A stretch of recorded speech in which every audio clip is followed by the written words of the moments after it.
হরে কৃষ্ণ। আগামী 12ই আগস্ট শ্রাবণ মাসের সর্বশেষ সোমবার। এই দিনে শিবলিঙ্গে অর্পণ করুন এই একটি জিনিস। এতে মহাদেবের কৃপায় দারিদ্রতা দূর হবে এবং মনস্কামনা পূর্ণ হবে। আমরা জানি শ্রাবণ মাস হচ্ছে মহাদেবের সব থেকে প্রিয় মাস। এই মাসে যদি কোনো ব্যক্তি মহাদেবের পুজো করতে পারে, মহাদেব তার প্রতি ভীষণভাবে প্রসন্ন হয়। দ্বিতীয়ত হচ্ছে সোমবার, মহাদেবের দিন বলা হয়েছে এই সোমবারকে। এই দিনে অবশ্যই বিশেষ করে শ্রাবণ মাসের সোমবার গুলো, প্রত্যেকটা সোমবার খুবই গুরুত্বপূর্ণ। সনাতন ধর্মাবলম্বীদের মধ্যে, শিব ভক্তদের মধ্যে এই শ্রাবণ মাসের প্রতিটা সোমবারে বিশেষ গুরুত্ব দেওয়া হয়ে থাকে শিব পুজোর জন্য। তো আজকের এ পর্বে আমরা সেই প্রসঙ্গে জানার চেষ্টা করবো। এই সোমবারে যদি আপনি ব্রত করতে নাও পারেন, পুজোও করতে না পারেন, তবে বলবো এই কার্যটি সম্পন্ন করুন। এতে মহাদেবের কৃপা লাভ হবে, মনস্কামনা পূর্ণ হবে। সকলকে স্বাগতম জানাচ্ছি আমাদের এই ধর্মীয় তথ্যমূলক চ্যানেলে। আমরা চেষ্টা করি এরকম সনাতন ধর্মের গুরুত্বপূর্ণ তথ্যগুলোকে আপনাদের সাথে উপস্থাপন করতে, শেয়ার করতে। তাই আসুন আগামী কিছুক্ষণ সময় একসঙ্গে ধৈর্য ধরে আজকের এই গুরুত্বপূর্ণ তথ্যগুলোকে জেনে নেই। আশা করছি এই তথ্যগুলো আপনাকে অবশ্যই সমৃদ্ধ করবে। ভালো লেগে থাকলে অবশ্যই একটা লাইক করে কমেন্টে মহাদেবের নামটি একবার হলেও লিখে যাবার অনুরোধ জানাচ্ছি। দেখেন, শ্রাবণ শিব পার্বতী, এই যে শ্রাবণ মাসটা, এটি শুধুমাত্র মহাদেবের মাস নয়। এই দিনে শিব, পার্বতী এবং গণেশ এরা এই জগতে বিচরণ করে। মহাদেবের সব থেকে প্রিয় মাস, সেজন্য বলা হয়েছে। তো এই জগতে বিচরণ করে তার ভক্তদেরকে কৃপা করে থাকে। সেজন্য অনেক মায়েরা রয়েছে, বিশেষ করে কুমারী মায়েরা প্রভু শিবের পুজো করে থাকে ভালো স্বামী লাভ করার আশায়। কিন্তু আমরা অনেকেই জানি না এই প্রভু শিব হচ্ছে কিসের দেবতা, আমাদের অনেকেরই অজানা।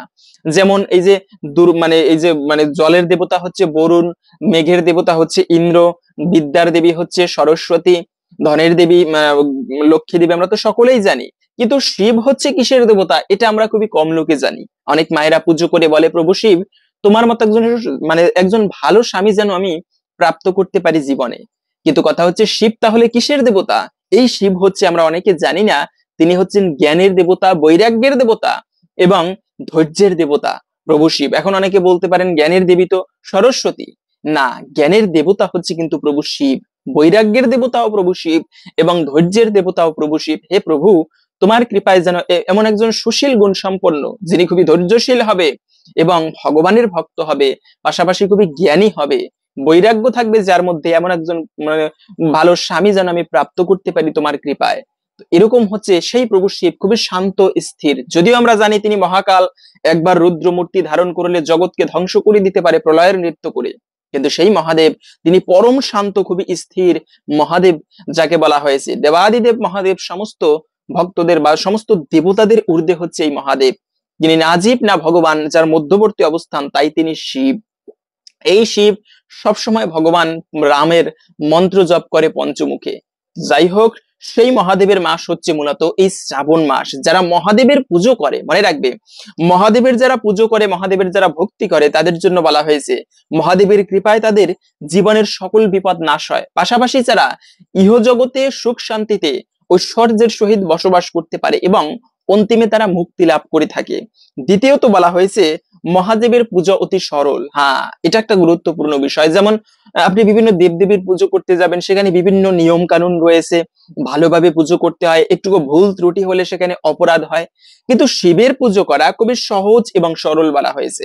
মহাদেব হচ্ছে আশুতোষ, অল্পতেই যার সেবা করলে তুষ্ট হয় তাকে বলা হয়েছে আশুতোষ। তিনি হচ্ছেন কিন্তু মহাদেব। এই অনেকে বলে থাকে, যেমন মায়েরা, আমরা হচ্ছি মায়েরা কি এই শিবের পুজো করতে পারবে কিনা? মনে রাখবে, যে কেউ শিবের পুজো করতে পারবে। একেবারে বাচ্চা থেকে বৃদ্ধ পর্যন্ত যে কেউ, শুধুমাত্র শুদ্ধ বস্ত্র পরিধান করে, স্নান করে, পবিত্র হয়ে তারপরে যে কেউ এই ব্রত করতে পারবে, পুজো করতে পারবে। শিবের পুজো কি অনেক কঠিন? না। ঠিক যেরকম সহজ সরল ভাবে ভগবানের পুজো করা হয়, ঠিক তেমনি এই শিবের পুজো করা হয়ে থাকে। শিব হচ্ছে বৈষ্ণবানাম যথাশম্ভু, সমস্ত বৈষ্ণব জগতের মধ্যে শ্রেষ্ঠ। যেমন যারা দুর্গা দেবীর উপাসনা করে তাদেরকে বলা হয় শাক্ত, আবার যারা গণেশের উপাসনা করে তাদেরকে বলা হয় গানপত্য। তো যারা হচ্ছে ভগবান বিষ্ণুর উপাসনা করে তারা হচ্ছে সর্বশ্রেষ্ঠ উপাসক এবং এদেরকে বলা হয় বৈষ্ণব। আর মহাদেবও স্বয়ং এই ভগবানের উপাসনা করে। সেজন্য এই বৈষ্ণব জগতের মধ্যে প্রধান যিনি বা সর্বশ্রেষ্ঠ বলা হয়েছে শিবকে। ভাগবত পুরাণের মধ্যে বলা হয়েছে বৈষ্ণবানাম যথাশম্ভু। পাশাপাশি শিব তার আর একটা গুরুত্ব রয়েছে। মহাভারতের মধ্যে উল্লেখ রয়েছে দ্বাদশ মহাজনের কথা। আপনি যে কেউ একটা ধর্ম বিষয়ে কথা বলে যাবে আর আমরা সেটা মানবো না কেন? সেটা যদি শাস্ত্রের কথা না হয়, মহাজনের মানে অনুমোদিত পন্থা না হয়। তবে আবার দ্বাদশ মহাজনের কথা উল্লেখ রয়েছে, যে কাউকে আমি মহাজন বানিয়ে দিলাম, যে কাউকে আমি গুরুর আসনে বসিয়ে দিলাম, ভগবানের প্রতিনিধি হবে না।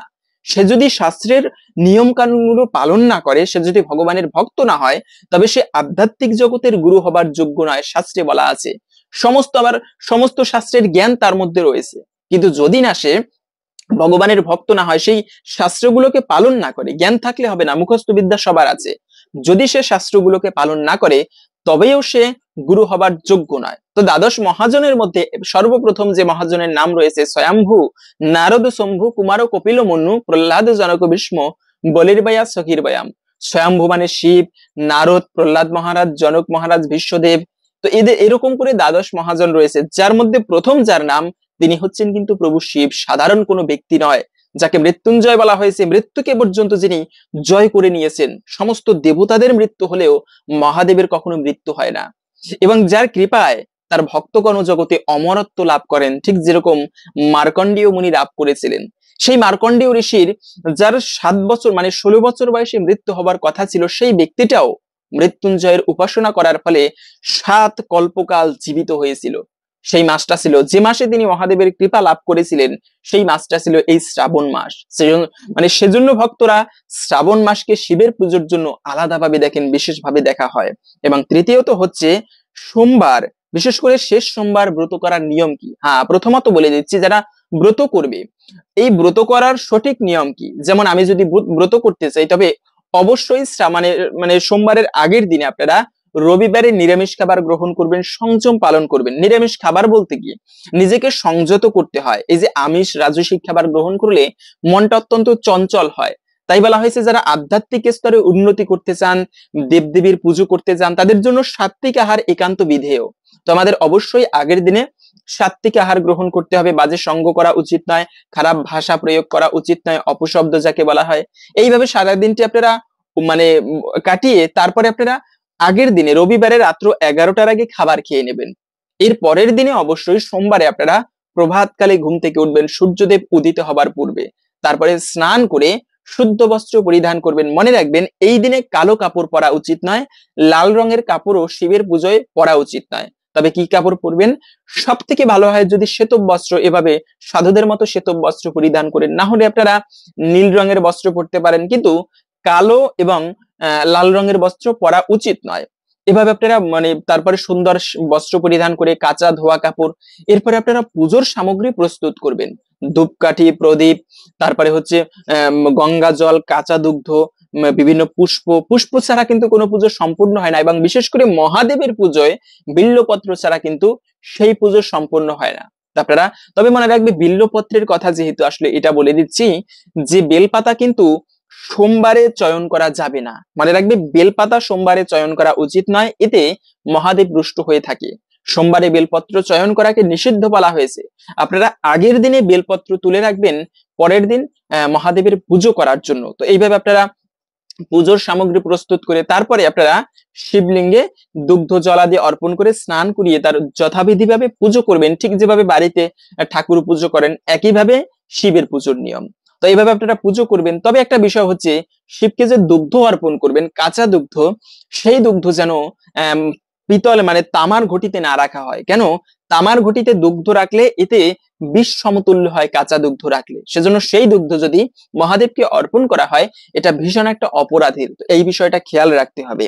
এবং এভাবে আপনারা শিব পুজো করে যারা ব্রত করবেন, তারা শিবের পুজোর পরে, এর আগে কিছু খাবেন না, মনে রাখবেন। শিবের পুজোর পরে আপনারা হালকা অনুকল্প প্রসাদ গ্রহণ করতে পারেন। অনুকল্প মানে ফল জলাদি শিবের প্রসাদ গ্রহণ করবেন, অথবা আপনারা এরপরে কিন্তু ভুলেও অন্য সবজি ভাত আদি গ্রহণ করবেন না। তো আপনারা এইভাবে ফলমূল আদি গ্রহণ করে সারাদিনটি কাটাবেন, শিবের ব্রত কথা ভক্ত সঙ্গে কাটাবেন, অথবা শিবের গান আদি শ্রবণ করবেন। এরপরে আপনারা পরের দিনে গিয়ে সোমবারে ব্রত করলে মঙ্গলবারে গিয়ে আপনারা সকালবেলা অন্য সবজি খেয়ে পালন করবেন। এভাবে মূলত শিবের ব্রত করতে হয়। তবে এই দিনে যদি আপনি বিশেষভাবে পুজো করতে নাও পারেন, তবে বলবো আপনি যে কোনো একটা ভালো শিব মন্দিরে যান, যেখানে বিশেষ করে প্রভু শিবের পুজো করা হবে। বলা হয় যে শিবের পুজো করা বা ভগবানের পুজো করা এবং সেই আরতি পুজো দর্শন করা দুটোই সমান ফল। আমরা অনেকে ভাবতে পারি আরে যারা পুজো করে তারা কত পুণ্যময়। হ্যাঁ, অবশ্যই তারা ভাগ্যবান ব্যক্তি, সরাসরি ভগবানের পুজো করে, কিন্তু যারা দর্শন করে তারাও কিন্তু কম নয় কোনো অংশে। তাদের জন্য বলা হয়েছে তারাও একই ফল পাবে যারা পুজো করে এবং যারা দর্শন করে।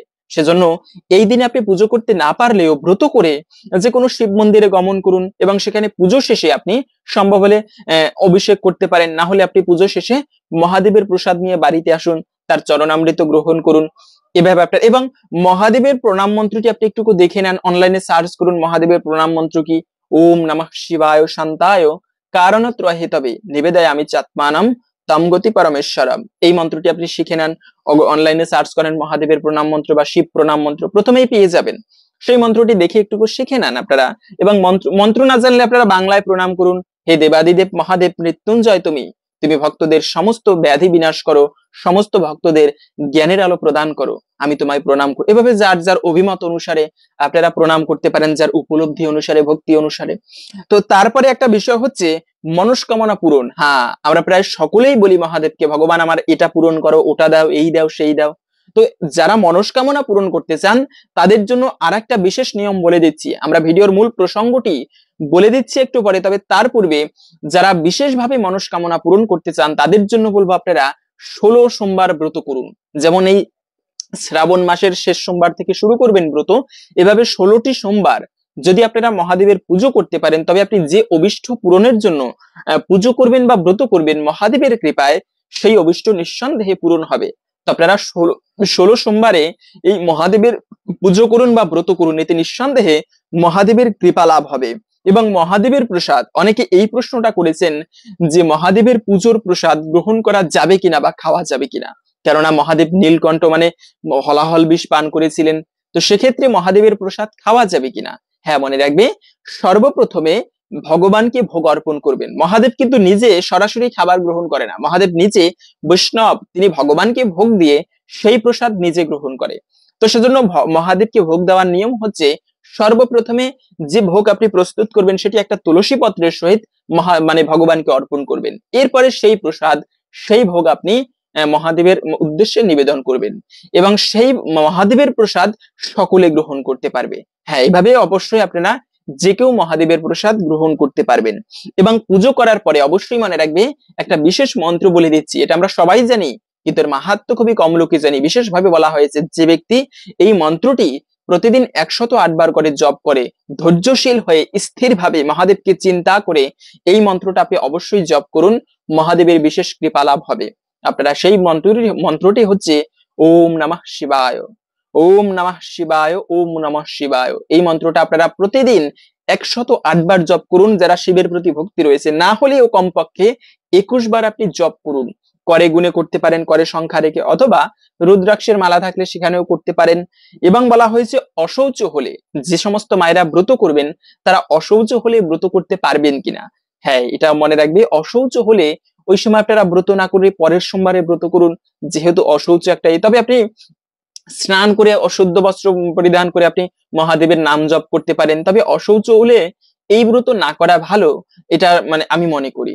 তবে আর একটা বিষয় হচ্ছে এই যে ব্রত করলে আমরা কি ফল লাভ করতে পারি অনেকেই জানি না। সর্বপ্রথমে স্কন্দ পুরাণে এই ব্রত প্রসঙ্গে বিশেষ কাহিনী বর্ণনা করা হয়েছে। অকাল মৃত্যুর আশায় মহাদেবের বিশেষ কৃপা লাভ হয়, এই ব্রত প্রসঙ্গে সুন্দর একটি কাহিনী পাওয়া যায়। এই ব্রত কথা জেনে আমরা ভিডিওর মূল প্রসঙ্গ জেনে নিচ্ছি। আশা করছি এই ব্রত কথাটি প্রত্যেকে ধৈর্যশীল হয়ে শ্রবণ করুন, একটু হলেও আশা করি মহাদেবের বিশেষ কৃপা লাভ হবে। এরপরে আমরা ভিডিওর মূল প্রসঙ্গটি জেনে নিচ্ছি। স্কন্দ পুরাণে এই ব্রত মাহাত্ম্য বর্ণনা করা হয়েছে। একদা আর্যাবর্তে চিত্রবর্মা নামে এক রাজা রাজত্ব করতেন। তিনি ধার্মিক এবং পুণ্যবান ছিলেন এবং পাপীদের কাছে যমস্বরূপ ছিলেন। একদা তার স্ত্রী এক বরাননা কন্যা সন্তানের জন্ম দেন, নাম দেন সীমন্তিনী। তবে সেই কন্যার জন্মকুণ্ডলিতে মাত্র 14 বছর বয়সেই বৈধব্য লাভের ভবিতব্য করা ছিল, মানে বিধবা হবার ভবিষ্যৎবাণী করা ছিল। এই কথা দ্বিজ সমূহের থেকে শুনে রাজার মন ভারী হয়ে যায়। কালক্রমে যখন সেই কন্যা বড় হয় তখন সেও তার ভাবি বৈধব্যের কথা শুনে ব্যাকুল হয়ে ওঠেন এবং যাজ্ঞবল্ক্য মুনির স্ত্রী মৈত্রেয়ী দেবীর শরণাপন্ন হন। তিনি কন্যাকে ভবানী অর্থাৎ হরগৌরীর পুজো করার পরামর্শ দেন। তিনি রাজকন্যা সীমন্তিনীকে আরো বলেন, উপোস করে স্নান করে বিরজাসরে এবং এক মনে প্রতি সোমবারে শিব শিবার আরাধনা করতে। এরপরে সেই কন্যা ঠিক সেইভাবেই সবকিছু পালন করা শুরু করলেন। অতঃপর সীমন্তিনীর বিবাহ মহারাজ নলের বংশধর চন্দ্রাঙ্গদের সাথে সম্পন্ন হয়। এরপরে একদিন ভবিতব্য অনুযায়ী দৈববশত কালিন্দী নদীতে নৌকাডুবিতে চন্দ্রাঙ্গদ জলে তলিয়ে যায়। সতী সীমন্তিনী এত কিছুর পরেও সোমবার ব্রত পরিত্যাগ করেননি। এভাবে 3 বছর কেটে গেল। অন্যদিকে চন্দ্রাঙ্গদের বৃদ্ধ পিতা ইন্দ্রসেন শত্রুদের আক্রমণের ফলে সিংহাসনচ্যুত এবং কারারুদ্ধ হলেন। এরপরে শুরু হয় আসল ঘটনা। জলে নিমজ্জিত সেই রাজপুত্রের মৃত্যু হয়নি এবং সে চলে যায় পাতাল দেশের নাগলোকের দিকে। এরপর তাকে নাগকন্যারা নিয়ে যায় নাগরাজ তক্ষকের কাছে। নাগরাজ তাকে তার পরিচয় জিজ্ঞাসা করলেন এবং সে নিজেকে নিষদ দেশের মহারাজ নলের বংশধর চন্দ্রাঙ্গদ নামে পরিচয় দেন এবং সর্বোপরি নিজেকে একজন শিব ভক্ত হিসেবে পরিচয় দিয়ে অতীতের ঘটনা সকল ব্যক্ত করেন। তার মুখ থেকে শিব মাহাত্ম্য এবং শিব তত্ত্ব সহ সব বিবরণ শুনে নাগরাজ তক্ষক অতীব প্রসন্ন হন এবং চিত্রাঙ্গদের অনুরোধে তাকে যথাসম্ভব উপহার আদি এবং বাহন হিসেবে কামগামী অশ্ব প্রদান করে তাকে ভূলোকের উদ্দেশ্যে প্রেরণ করেন। ভূলোকে এসে চিত্রাঙ্গদ প্রথমেই নদীর তটে স্নান করতে আসা শোককাতর মলিন চেহারাধারী তার স্ত্রী সীমন্তিনীকে দেখতে পান, কিন্তু নিজ পত্নীকে এই অবস্থায় দেখে তিনি চিনতে পারেননি এবং তিনি সেই কন্যার পরিচয় জিজ্ঞাসা করেন। প্রত্যুত্তরে রাজকন্যার সগীরাতার বৈধব্য, শোক এবং পতি বিরহে বিহবলতার কথা কুমারকে শ্রবণ করানোর পর রাজকুমার নিজেও নিজ প্রেয়সীর এহেন অবস্থার কথা শুনে দুঃখিত হন এবং রাজকন্যাকে বলেন তার পতি শীঘ্রই তার নিকট ফিরে আসবে।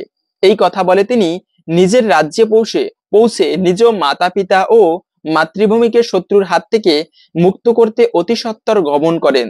তার আগমনের এবং রাজকুমারের সাথে নাগরাজ তক্ষকের সুসম্পর্কের কথা শুনে ভয়ে শত্রুগণ তার মাতা পিতাকে এবং সিংহাসনকে মুক্ত করে দেন। রাজা তার হারানো পুত্রকে পুনরায় ফিরে পেয়ে আপ্লুত হয়ে পড়েন এবং তারা সকলে উপলব্ধি করলেন যে এই অলৌকিক ঘটনার আড়ালে রয়েছে একজন সতী নারীর চরম শিবভক্তি। চন্দ্রাঙ্গদের স্ত্রী সোমবারে নিত্য শিব আরাধনা করার জন্যই এমন অলৌকিকতা সম্ভব হয়েছে। শীঘ্রই এ সুখবর রাজা চিত্রবর্মা এবং রাজকন্যা সীমন্তিনীর নিকট পৌঁছে গেল। তখন চারিদিকে আনন্দ উৎসবে মুখরিত হয়ে উঠল। এরপর চন্দ্রাঙ্গদ নিজ স্ত্রীকে পুনর্বিবাহ করে নিজ নগরে প্রত্যাবর্তন করেন এবং সিংহাসনে অভিষিক্ত হন।